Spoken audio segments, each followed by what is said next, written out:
Oui, devant des gens comme ça, là. Bon, en tout cas, quand on m'a annoncé votre arrivée, j'ai préféré mettre par écrit ce que je devais faire.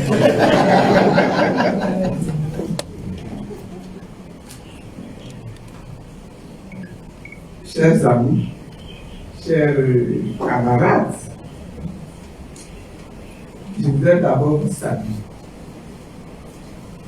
Je voudrais vous saluer, vous tous, qui avez accepté de venir cet après-midi ici, chez moi. On m'a dit que vous veniez dans le but d'échanger avec moi sur des questions qui nous intéressent tous. Parce que ce sont des questions qui concernent l'avenir de notre nation. Voilà ce qu'on m'a dit. Donc vous comprenez que j'ai éprouvé des besoins très prudents de prendre ma feuille, mon pic et d'écrire ce que je vais vous dire. Mais bon, je voudrais d'abord vous remercier. Vous remercier d'avoir fait tous ces déplacements-là. Il y en a qui sont venus de l'intérieur du pays et ils sont nombreux. Ceux de membres l'ont écrit. Vraiment, merci d'avoir fait le déplacement. Je sais que vous aviez beaucoup d'occupations. Je sais que le chemin est long et quelquefois même le voyage est difficile à accomplir. Mais en dépit de ces problèmes-là, vous êtes venus. Ça manifeste de l'estime que vous me portez. Et je voudrais vraiment vous remercier pour cela. Ça montre aussi toute la considération que vous m'accordez. Et dans une certaine mesure, même je pourrais dire que vous comptez sur moi dans une certaine mesure pour avancer, n'est-ce pas, dans ce programme-là de la construction du devenir de la Côte d'Ivoire. Et je vous remercie également pour toute cette considération-là, pour tous ces sentiments-là. Et puis, comme nous sommes en début d'année, avant d'aller plus loin dans mon propos, je voudrais vous souhaiter une excellente année 2022. Pendant cette année 2022, là, que vous ayez beaucoup de santé. Que vous connaissiez la prospérité. Que vous connaissiez la réussite à tous égards. Nous sommes réunis ce jour-ci pour apporter des réponses.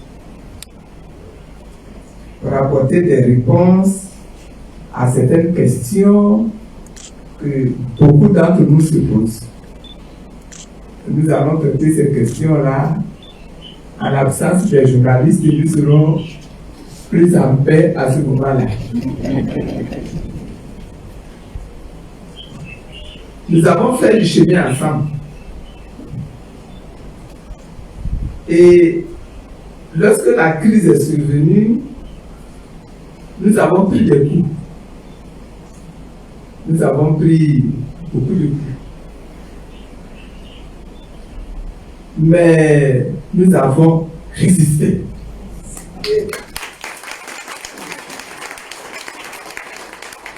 Nous avons résisté. Nous nous sommes battus comme nous avons pu. Et cela nous a permis, dans le contexte d'une adversité quelquefois même farouche, ça nous a permis d'obtenir quelques victoires. Et une des victoires majeures que nous avons enregistrées, ça a été la libération et le retour du président Laurent Gbagbo à Côte d'Ivoire.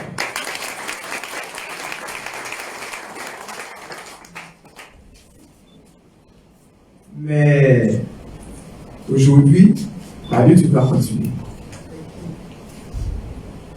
et la lutte continue. Votre présence ici est vraiment la manifestation très audible de ce que la lutte là, elle est en train de continuer. Parce que, comme Soro l'a dit tout à l'heure, il y a encore beaucoup de chemin à parcourir. Et c'est quand on s'assoit et puis qu'on se rend compte qu'il y a encore beaucoup de chemin à parcourir, que se lèvent aussi les interrogations. Un nouveau parti a été créé, le PPACI. Et dans ce parti-là, beaucoup d'entre vous, beaucoup d'entre nous, dont moi-même, ne se sont pas inscrits. Alors, les questions qui viennent à ce moment-là, alors, nous autres là, que devenons-nous? Quelle solution proposons-nous?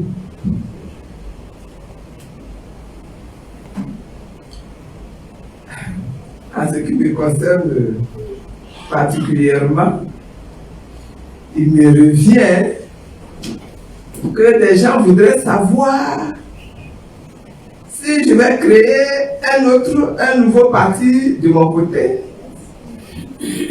ou si j'abandonne la politique et puis je retourne à Mossou, m'asseoir au village,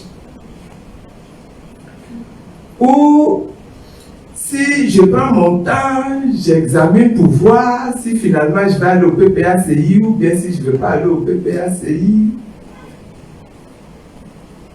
Les gens se posent ces questions-là. Et je suis sûr que si je vous secoue un peu, ces questions-là vont sortir de vos poches, de vos ventres, de vos cœurs.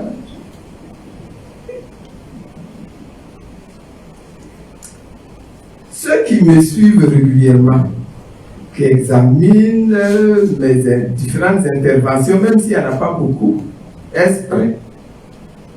Mais ceux qui me suivent, je suis sûr déjà des réponses à ces questions-là. Mais pour plus de clarté, je voudrais faire quand même quelques propositions et puis après, on va discuter.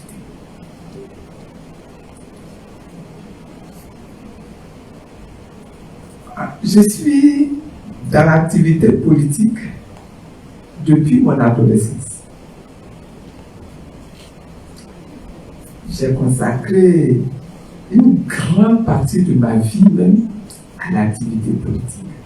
Quand je calcule un peu aujourd'hui, ça fait quand même au moins 40 ans, sinon plus que je suis dans l'activité politique. Même 50 ans, je suis dans l'activité politique. Et donc, étant donné que j'ai consacré une grande partie de ma vie à l'activité politique, je ne compte pas abandonner maintenant.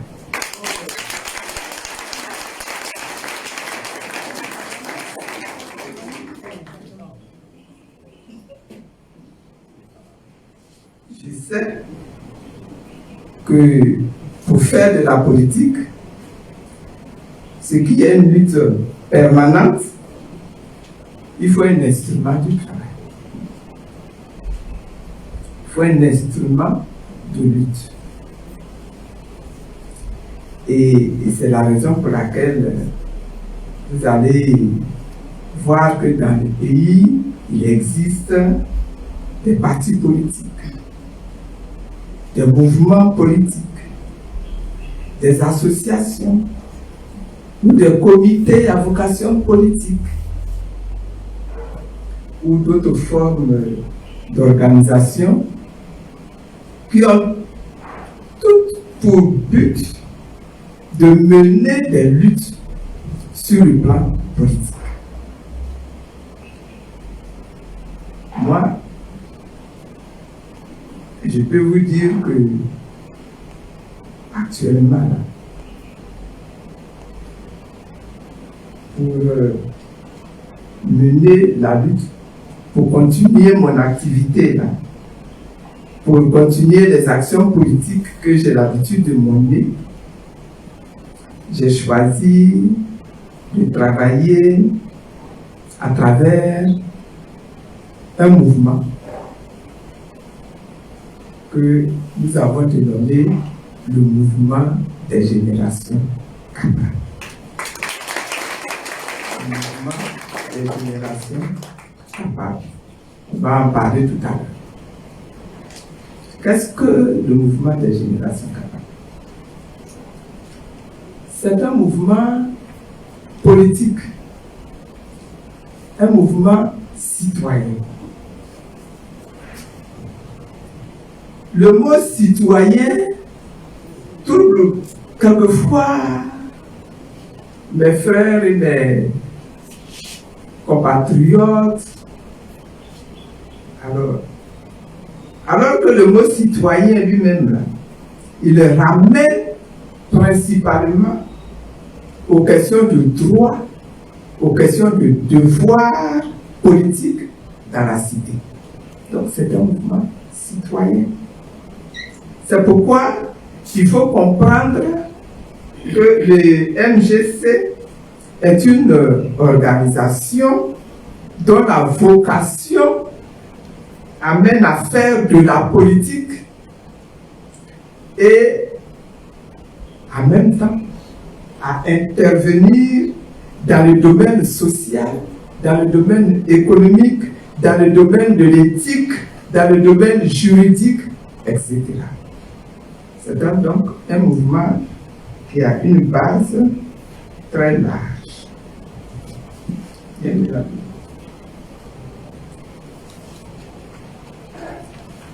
Le MGC, donc,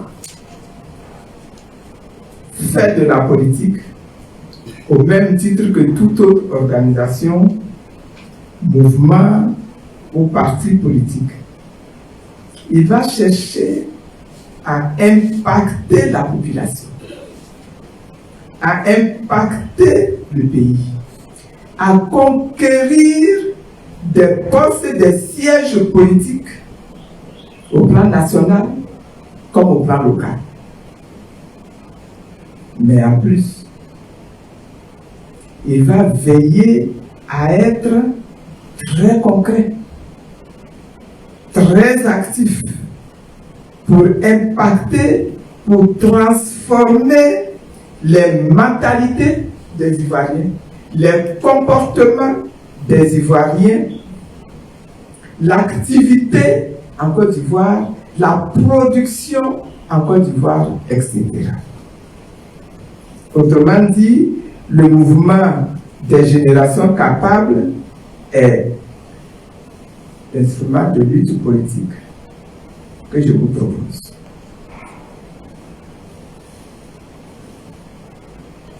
C'est cet instrument-là, principalement, qui sera utilisé pour promouvoir des valeurs qui, selon moi, sont nécessaires à la transformation des mentalités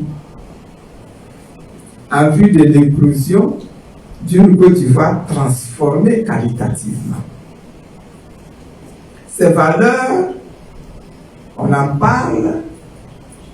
parle souvent, et je voudrais encore les rappeler. Il faut les avoir à l'esprit et il faut faire en sorte que ces valeurs-là soient la base de nos actions au quotidien. Il s'agit de la compétence.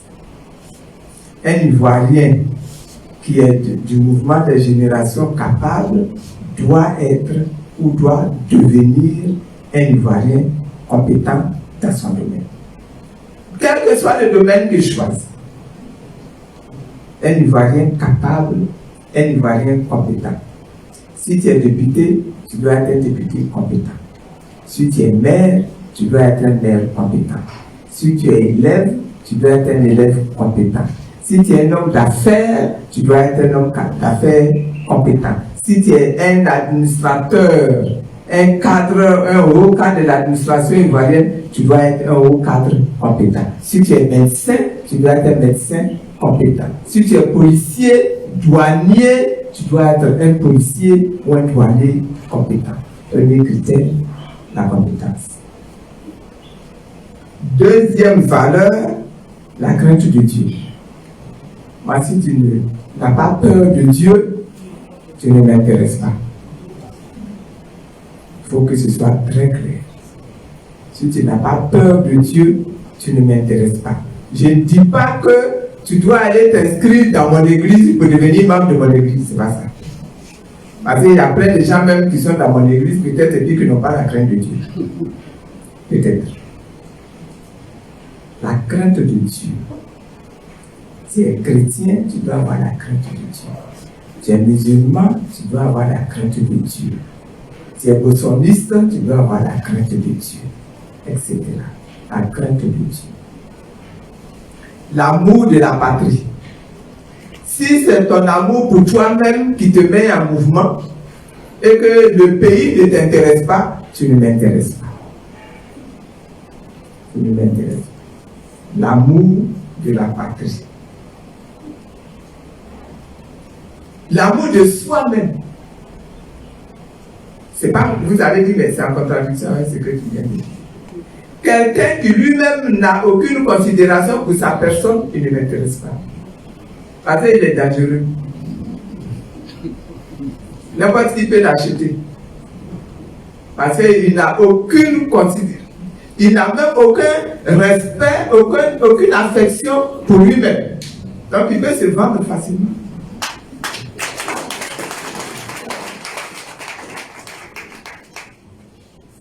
Donc l'amour de soi, mais également l'amour de son prochain.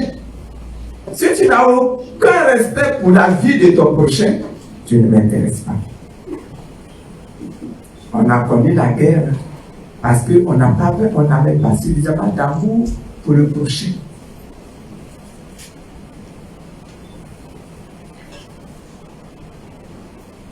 L'intégrité. Il faut qu'on se batte pour que les Ivoiriens deviennent des hommes intègres.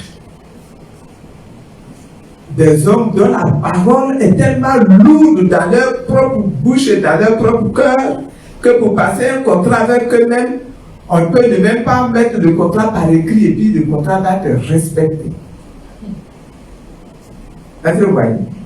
Il y en a même, le contrat est écrit et puis ils cherchent quand même à contourner et à tricher et à te voler. Mais il faut qu'on soit intègre. L'intégrité, là, ça implique la loyauté. L'intégrité, ça implique la fidélité. L'intégrité, ça implique la recherche de la vérité, de la sincérité. L'intégrité. L'incorruptibilité. Celui qui est prêt à prendre l'argent pour les services qu'on lui demande, il ne m'intéresse pas. C'est parce que dans nos pays d'Afrique, là, l'incorruptibilité règne, que des gens peuvent venir manipuler nos populations, nous manipuler nous-mêmes, nous vendre des armes, nous vendre la guerre, déstabiliser les régimes, etc. L'incorruptibilité. C'est parce qu'on est très souvent corrompu que la justice ne marche pas dans notre pays, que l'économie ne marche pas dans notre pays, que le développement ne progresse pas dans notre pays, que la santé ne marche pas dans notre pays, que l'école ne marche pas dans notre pays. D'incorruptibilité. Et puis, la dernière qualité que j'aime, dont on ne parle pas souvent, on ne cite pas souvent, on appelle cela la rectitude. La rectitude qui implique la droiture, le sens de la justice. Ce sont les valeurs.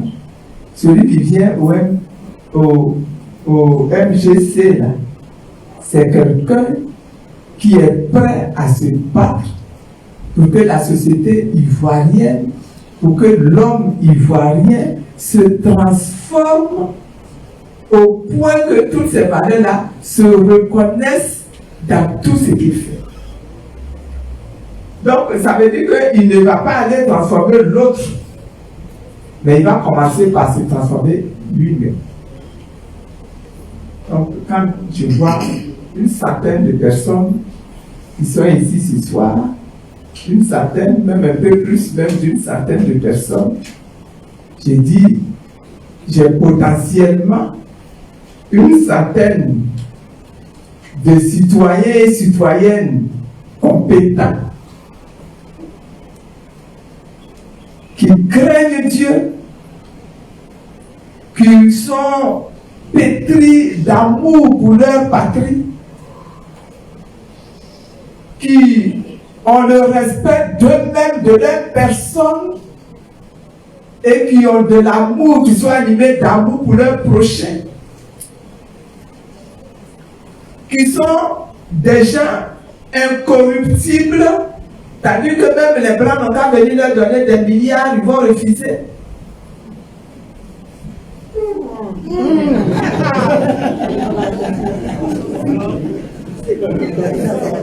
Ils sont en train de rire, me dire cause toujours. Donne-nous les postes seulement, après on va voir.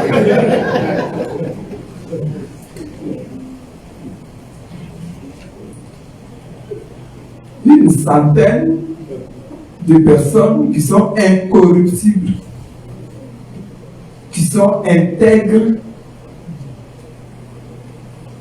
et qui sont animés par la rectitude.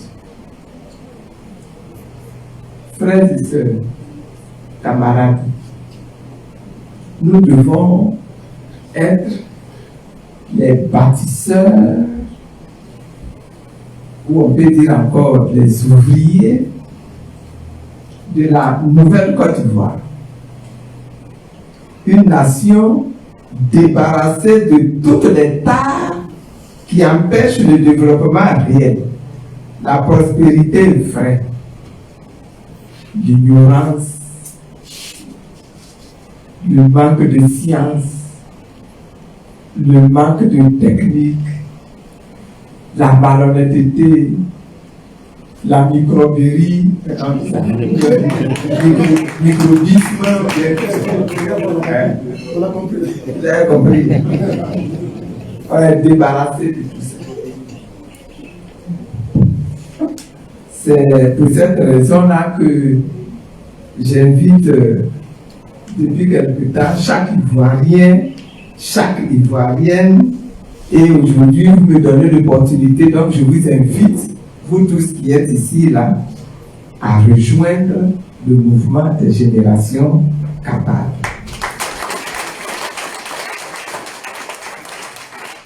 Que Dieu vous bénisse et que Dieu bénisse la Côte d'Ivoire.